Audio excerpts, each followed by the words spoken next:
Good morning. I've been asked to explain a few things to help you with your framing, whether you're framing a family photo at home or a nice piece of artwork.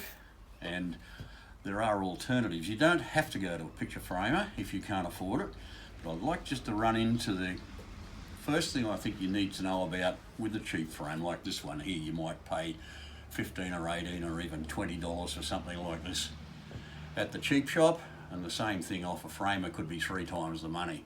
But there is a pitfall with it. Firstly, the cheap frame that you buy is exactly that, a cheap frame. But this is the first thing I think you need to do. If you want to protect your valuable photograph, the acid back has to go, and 90% of them or 99% of them will come with either a craftwood back or a very cheap and nasty cardboard back. And if you replace that with either a foam core back or a Corflute back. Now, Corflute is the same thing that they use in advertising, that plastic, and it is an acid-free thing. That's the second choice. The first choice is the foam core, which the framers do use. Now, very quickly, I'll show you how to replace that.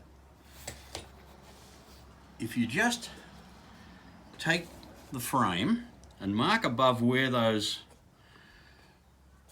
framer points are, and this is what I'm talking about. Your framer point is what holds your artwork in. There we are there, a little framer point, like that. These ones are stiff ones that the framers use, but there's also another one that will more than likely come with your cheap frame. It's a soft one. And if that's the case, all you need to do is to put a screwdriver under them and bend them up. They don't need to come out.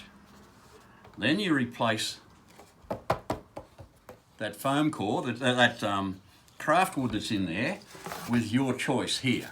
A piece of foam core, in it goes, and then bend them back down. And that's basically it. You've turned that $15 frame, or whatever it might have cost you, into something way better for only $1 or so. So that's pretty much it. In the next video I'll show you how to actually do that, and then how to fit it properly and put the wires and things on, which are so important too, because again, that cheap frame will come with pretty nasty hangers on them, and so many people come to me with broken glass and they're falling off the wall, and most of the time it's been either the hangers or how you hang it on the wall. Okay, that's it. Let's talk about the other one later on.